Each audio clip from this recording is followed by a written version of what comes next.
You're lying in bed, the house is quiet, and then you hear it, a sound coming from somewhere inside your home. And your brain immediately starts doing that thing where it tries to convince you it was nothing. Just the house settling. Just the wind, just your imagination. But what if it wasn't? What if something was actually in there with you and you had no idea? Stay with me, because tonight on the Fear Sermon, we have 3 real accounts from 3 real people who heard something in their homes that they still cannot explain to this day. And I promise you, by the time we get to the 3rd story, you are going to want every single light in your house turned on. So before we dive in, if you are new here, hit that subscribe button right now and give this video a like, because the Fear Sermon is where the real stories live, and trust me, you do not want to miss what comes next. Let us start with the first story. This comes from a woman named Carla. She is in her early 40s, lives in a suburb outside of Columbus, Ohio, and she has been living in her house for almost 11 years. She raised her 2 kids there. She knows every creak in every floorboard. She knows which window rattles when the wind comes from the east. She knows the hum of her refrigerator and the groan of her water heater, and the particular way her heating system kicks on in the middle of the night with that low, metallic click. She knows her house, that is the point. After 11 years, that house had no secrets from her. Or so she thought. It was a Tuesday night in late October. Her kids were both in college by this point, so it was just her and her husband, David. David traveled for work a lot, and on this particular night, he was in Phoenix for a conference, so Carla was alone. She had eaten dinner, watched a little television, done the dishes, and gone to bed around 10:30. Nothing unusual, nothing out of place. She fell asleep pretty quickly, which was normal for her, and she expected to sleep straight through until morning, just like she always did. She woke up at 2:14 in the morning. She remembered the exact time because she looked at the clock on her nightstand, and the moment her eyes opened. And she did not know why she woke up. There was no nightmare, no sudden noise that she was aware of. She just opened her eyes and she was awake, and that alone felt strange to her because she was not the kind of person who woke up in the middle of the night. She lay there for a moment, staring at the ceiling, waiting to feel sleepy again, and then she heard it. Footsteps coming from the hallway just outside her bedroom door. Now, she told us that her first thought was completely rational. Her first thought was that one of her kids had come home unexpectedly and just let themselves in. Her daughter sometimes did that. Would drive home from school on a random weeknight without telling anyone just because she missed home. So Carla actually smiled in the dark. She thought that has to be Emma. She started to sit up in bed, ready to call out her daughter's name.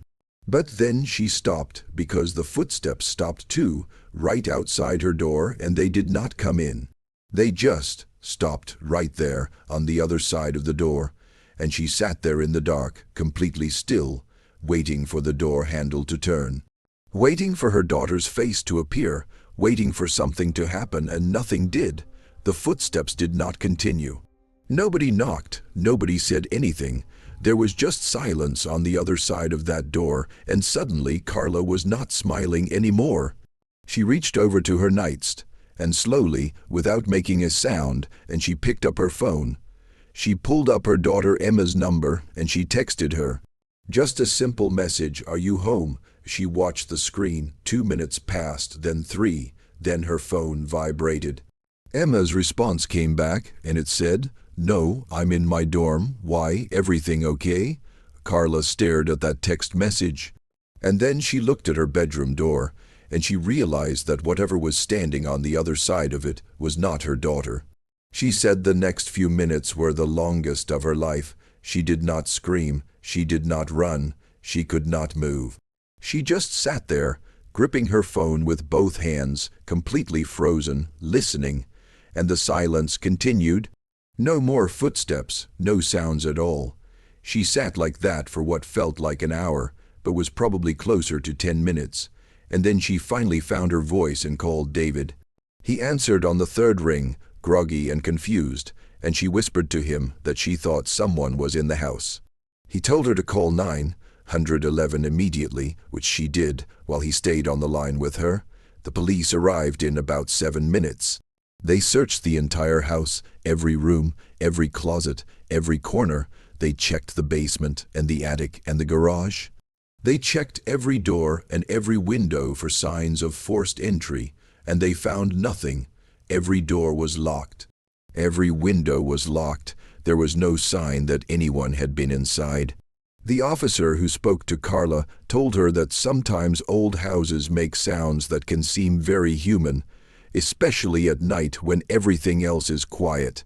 He was kind about it. He did not make her feel foolish, but she told us that what she heard was not a house sound. She had lived in that house for 11 years. She knew the difference between the house settling and footsteps. And what she heard outside her bedroom door that night were footsteps, 2 feet, a slow, deliberate walk. Stopping right in front of her door, she called a locksmith the very next morning and had every lock in the house changed. David came home early from Phoenix. They installed a security camera system that week. And for the next several months, Carla slept with the bedroom door locked and a chair pushed up underneath the handle. She never heard the footsteps again. But she told us that every single night, when the house gets quiet and she is lying there in the dark waiting for sleep to come, she thinks about that moment when the footsteps stopped, right outside her door, and whatever was there just stood there, waiting. She never found out what it was.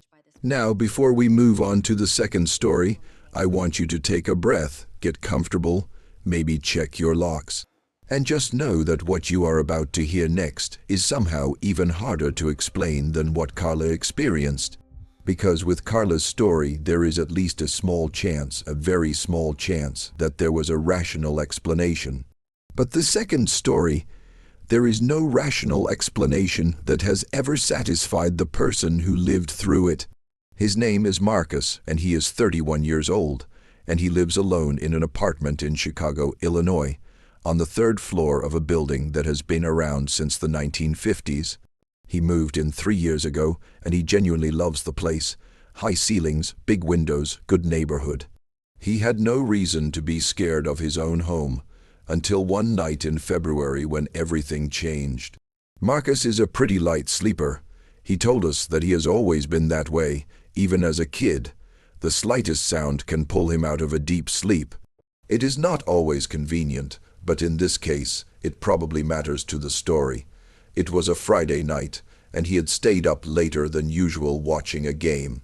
He went to bed around midnight, fell asleep within maybe 20 minutes, and then at some point in the deep middle of the night, he came awake suddenly, the way you do when something has disturbed the air around you. He lay perfectly still, the way you do when you are not sure what woke you, and he listened.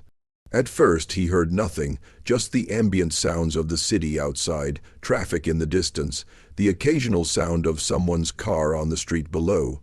Normal sounds. He thought maybe he had just had a dream that startled him. And he was about to close his eyes again when he heard it.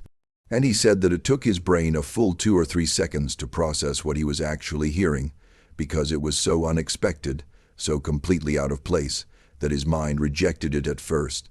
Someone was whispering, not outside, not from the apartment above him or below him or next door, inside his apartment. Right there in the room with him. A low, soft, continuous whispering, like someone murmuring words very quietly, almost to themselves. He could not make out what was being said. It was too quiet, too muffled for that, but the pattern of it, the rhythm of it, was unmistakably human. It was speech. Someone was speaking in a whisper, very close to him, and he was alone in his apartment. Marcus told us that he did not breathe for what felt like a very long time. He was lying on his back, and he did not move a single muscle. He just listened, and the whispering continued, soft and steady, coming from somewhere near the foot of his bed or just beyond it, near the closet. And he said that the worst part, the absolute worst part, was that it did not sound angry or threatening. It sounded almost gentle, like someone telling a story or reciting something quietly to themselves. And somehow that was more terrifying to him than if it had sounded threatening, because it meant that whatever was there did not seem to be addressing him at all.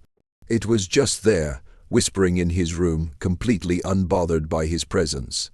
He grabbed his phone from the nightstand. His hands were shaking badly. He turned on the flashlight and aimed it toward the foot of the bed. Nothing there. He swept the light toward the closet. The closet door was open about 6 inches. He always left it open a crack because the closet got musty when it stayed completely closed. And behind that 6-inch gap was pure darkness, and the whispering was still happening.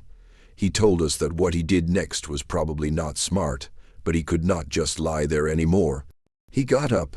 He crossed the room in about 3 steps, moving fast, and he threw the closet door all the way open and turned the flashlight directly inside. Empty his clothes, his shoes, a few boxes on the top shelf, nothing else, nothing that could have been making that sound. And the moment he opened the door, the whispering stopped, instantly, like someone had flipped a switch.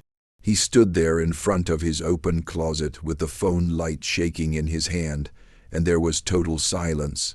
He turned on every light in his apartment. He searched every room. He opened every cabinet and checked behind every door. He found absolutely nothing. His apartment was exactly as he had left it. Every window was locked. His front door was locked and deadbolted. There was no way anyone could have been in there, and he knew that. He knew logically that no one was in his apartment. But he had heard the whispering. He had been awake. He had been alert. It had not been a dream. He was as certain of that as he was of anything in his life. He called his best friend at 2 in the morning and made him stay on the phone while he tried to get back to sleep, which did not really happen. He sat on his couch with all the lights on until sunrise. The next day he talked to his neighbor on the same floor, an older woman named Diane who had been living in the building for over 15 years, and he told her what had happened. He expected her to look at him like he was losing his mind. Instead, she went very quiet. And then she told him that the man who had lived in Marcus's apartment before him, a man in his 60s who had lived there alone for many years, had died in that apartment. In his bedroom, he had passed away in his sleep, and it was several days before anyone realized anything was wrong. Marcus moved out 4 months later. He has never heard an explanation for what he experienced that night that satisfies him. He knows all the rational arguments. He knows about hypnopompic hallucinations and the way the brain can generate sounds during the transition between sleep and wakefulness. He has read about it, he considered it, but he said that what he heard that night did not feel like a hallucination.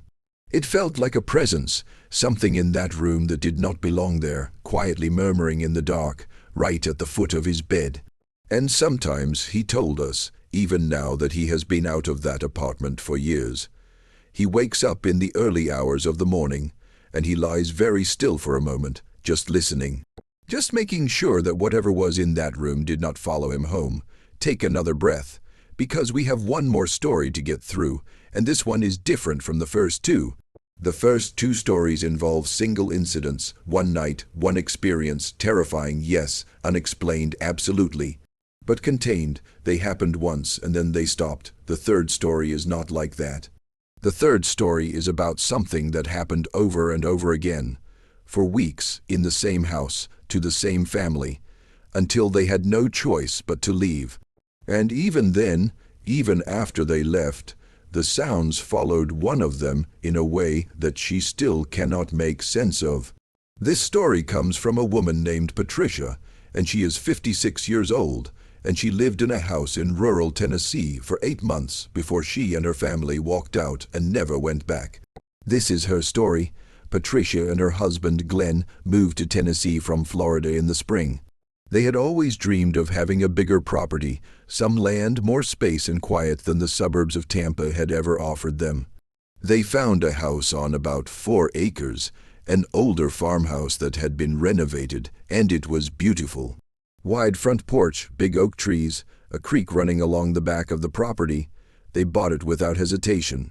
Patricia told us that the moment she walked through the front door for the first time, she felt like she had come home. That is exactly how she described it, like she had always belonged in that house. She had no bad feelings about the place whatsoever.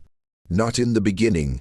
They moved in on a Saturday in April, and for the first 3 weeks, everything was perfect. The house was quiet in the way that only truly rural places can be quiet. No traffic sounds, no neighbors close enough to hear. Just the wind and the birds and the creek.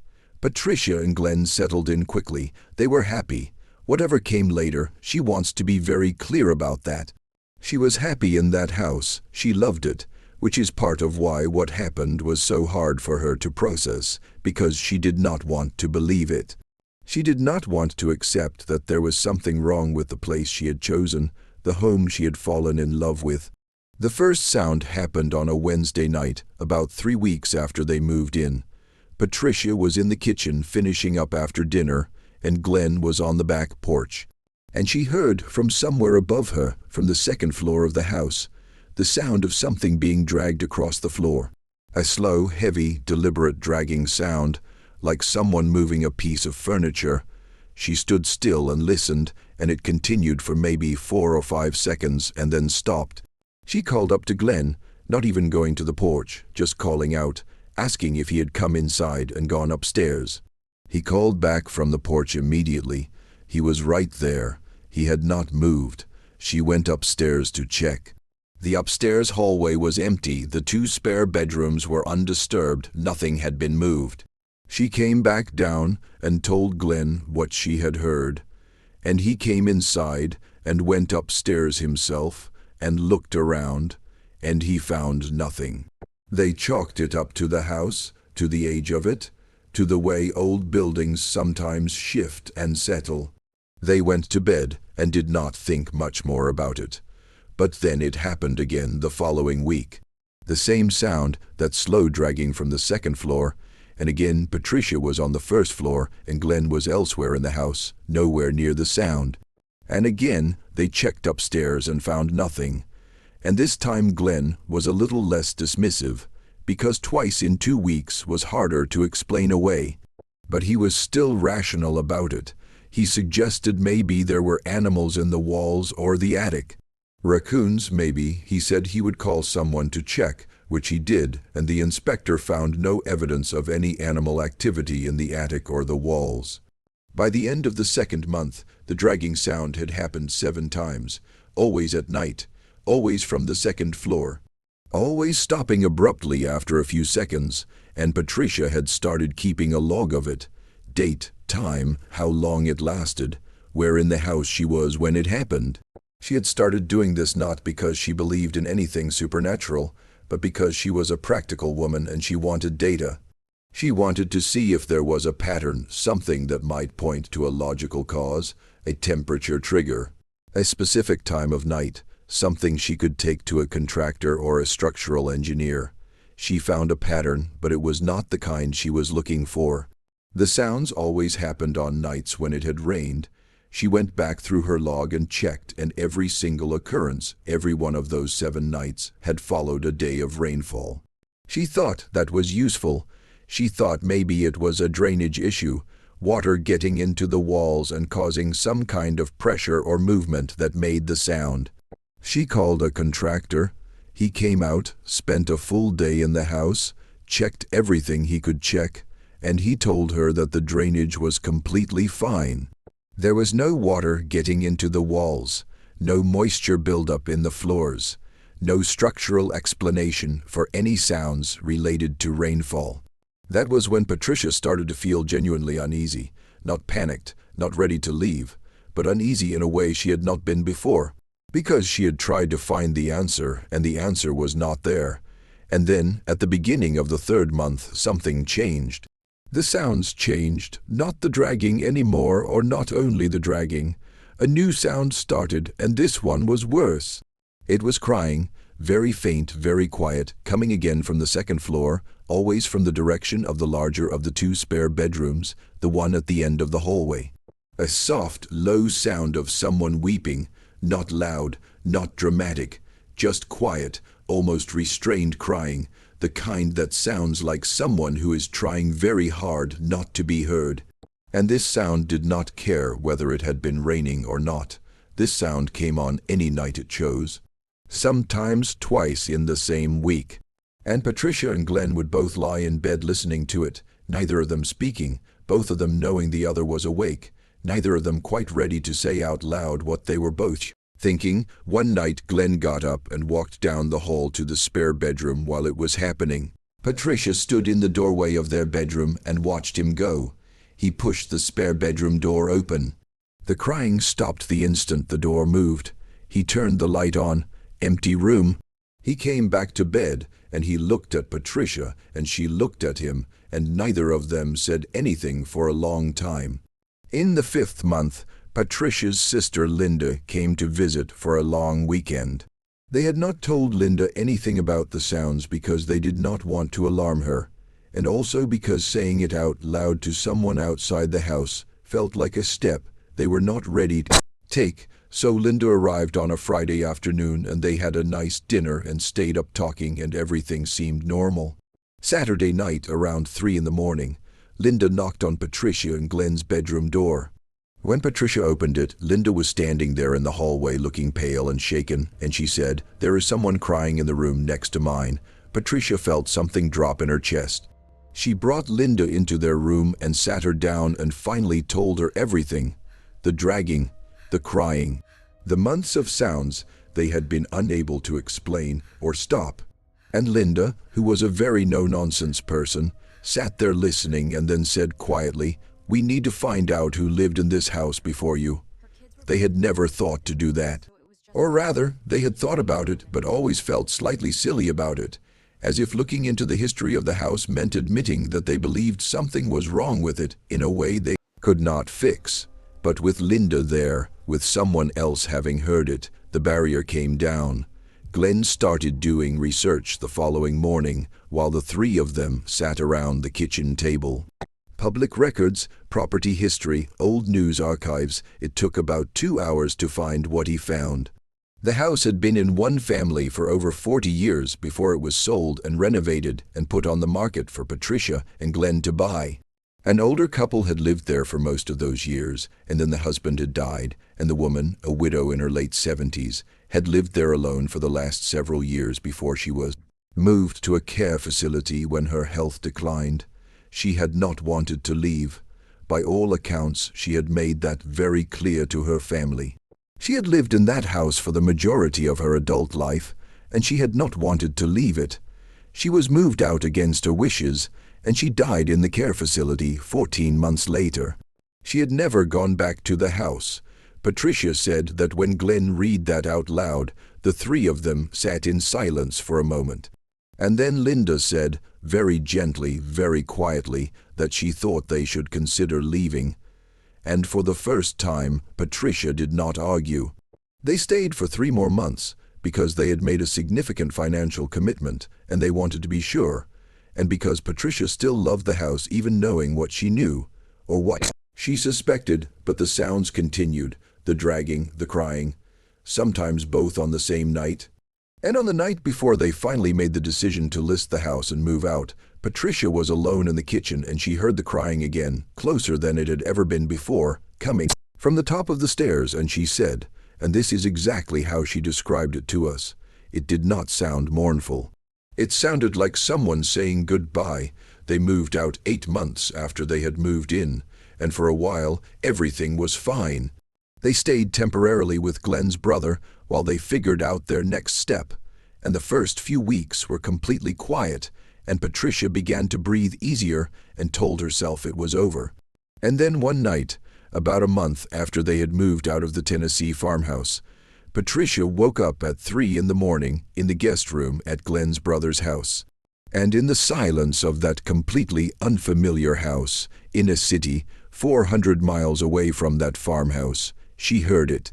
Very faint, almost too quiet to be sure of, but she was sure. She had heard it enough times to know it. Crying, just outside the bedroom door, she woke Glenn. He lay there and listened. And then he reached over and took her hand and held it tight, and neither of them spoke. It stopped after a few minutes and never came back. They have not heard it since. They eventually found a new home and they are settled and they are okay. But Patricia told us that she thinks about that night sometimes, that night in Glenn's brother's house 400 miles away, and she wonders what it meant. She wonders if it was a last attempt at something, a final goodbye from something that did not want to let go, or a warning that goodbyes are not always permanent. She does not have an answer. She is not sure she wants one. And that, right there, is the thing about these stories that gets to me every single time I read them. Every single time someone shares their experience with the fear sermon. It is not the sounds themselves that are the most disturbing part, though yes, the sounds are terrifying. It is the not knowing.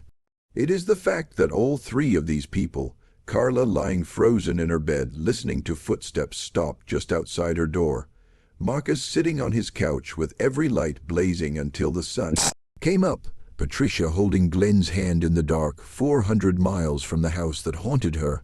All three of them are still out there living their lives and going to sleep every night in houses that are hopefully quiet and still and safe. And not one of them has ever gotten a real answer for what they experienced. Not one of them has ever been able to close the door on it completely, because there is no door to close. The sounds happened, they were real, and real things that cannot be explained do not simply go away just because we want them to. They just get quieter. They settle into the corners of our memory and they wait there, and sometimes in the deep quiet of the night, when everything else has gone still and we are lying there on the edge of sleep, we hear something that probably has a perfectly reasonable explanation, probably, and we tell ourselves that. We tell ourselves it is the house settling or the wind or a car outside or just our imagination working overtime. And maybe it is, maybe it always is, but maybe, just maybe, every now and then, it is something else. Something standing just outside the door. Something whispering in the closet. Something that loved a place so much it could not bring itself to leave, even after everything that should have kept it there was gone. Sleep well. If you made it all the way to the end of this video, first of all, thank you. That means everything to this channel, and it tells me that you are exactly the kind of person who belongs here at the Fear Sermon. If any of these stories got under your skin, if you found yourself holding your breath during any of those moments, drop a comment below and tell me which story disturbed you the most. Was it Carla's footsteps, Marcus's whispering, or Patricia's crying that followed her 400 miles away from the house she thought she had left behind? I read every single comment and I want to know. And if you know someone who loves a good scare, someone who thinks they have heard something in their own house and never told anyone, share this video with them. Send it to them right now, because sometimes the scariest thing you can do is realize that you are not the only one. New stories come to the Fear Sermon every week, and if you are subscribed, you will never miss one. Stay safe, keep your doors locked, and remember, the sounds you cannot explain are always the ones worth paying attention to.